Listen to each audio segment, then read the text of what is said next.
The story of the moment, the soup du jour, is the Graeme Edgeler story. I first want to say by saying I know, I guess in a personal sense, it's someone I'd sit down and have a glass of wine with.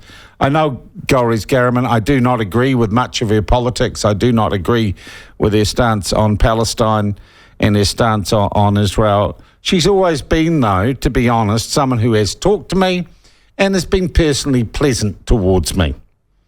However, she is in the shtuk. We do not know if she's returned from a trip overseas yet. We understand she has not talked to the Green Party management or any colleagues in the Green Party since this whole thing, exploded. And we think it was probably late-ish December.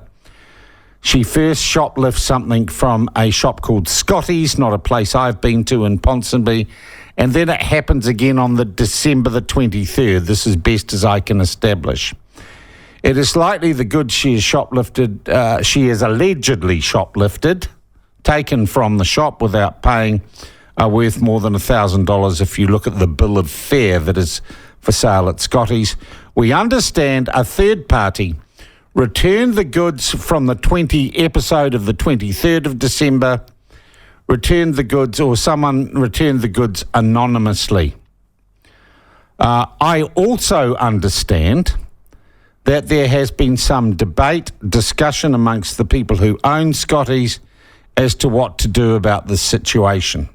It is my understanding that one of them is a supporter, though I'm not sure if they're a member of the Green Party, and another principal of the firm that runs Scotty's is not, and that there may have been debate and discussion over there. The suggestion has been made that Chloe Schwabrick was somehow involved in trying to negotiate a settlement which would not involve the police.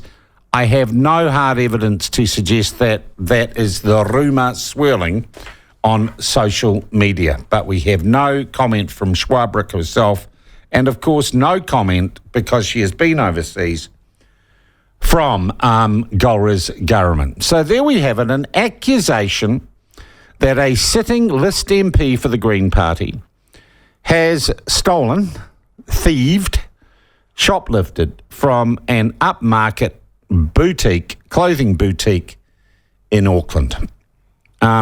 What does that mean? Well, obviously it means that social media loses its mind and the trolls and the antis get in on the act, and I play a humorous song with sort of my tongue in my cheek. But I think it's important that we know what is at stake here and what the rules are. Because this is a matter of public interest. It does involve an elected member of Parliament, the highest body in the land. And for this sort of stuff, our go-to guy is Graeme Edgeler, lawyer from Wellington. And Graeme joins us on the line now. Graeme, thanks for your time this morning, mate. Happy to be here. All right, Graeme, what are the rules about criminal convictions and malfeasance? And we say this in the context that nothing's been proved, not even any charges have been laid yet. We just know there's a police investigation. What are the rules about what you have to do to get kicked out of Parliament in terms of criminal behaviour?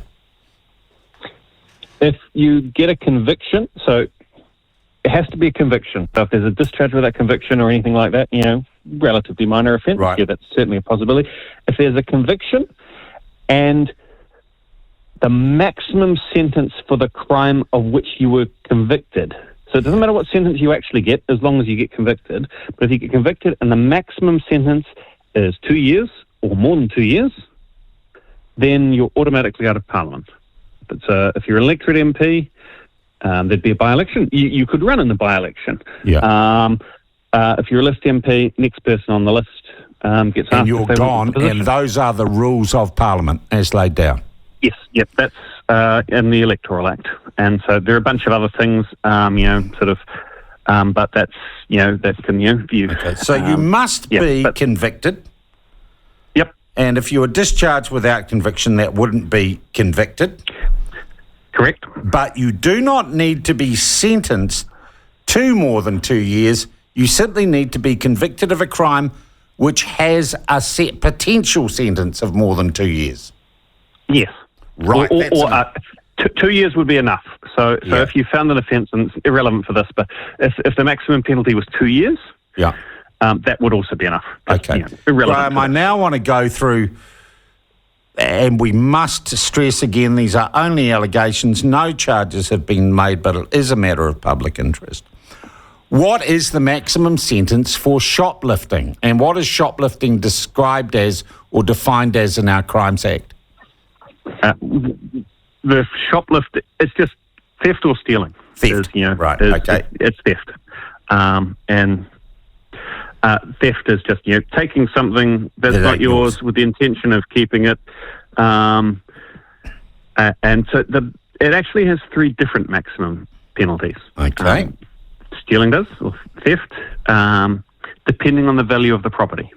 Okay, walk us This is through those. one of the reasons why people have talked about what how much is apparel and whatever from Scotty's worth. If it's more than $1,000, the maximum penalty for a single charge of theft is 7 years imprisonment. Whoa. If it's between 500 and 1,000, the maximum is a year. And if it's 500 or less, it's I think 3 months or something like that. It might be 6 months. And so if it's more than 1,000, the maximum penalty is 7 years. And though we must again the stress, suggestion here, no the charges have allegation, been not laid, even no quite an one's been allegation. convicted. Yeah. Yes. We've got to stress. Yeah. Okay. And yeah. So, Graham, the price, and what is price determined by? Is it retail? Is it wholesale? Is it market?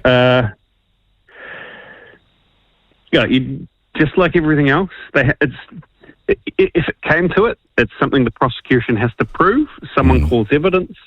I would think retail. It's like, but you could argue, maybe someone have an argument. Oh no, it's how much did they lose? What they lost was, the wholesale or something. I don't think there is an official ruling. It's certainly not mentioned in the legislation, but I would suggest it would be retail. But you could have a bit of an argument. You sort of, how much loss did you cause?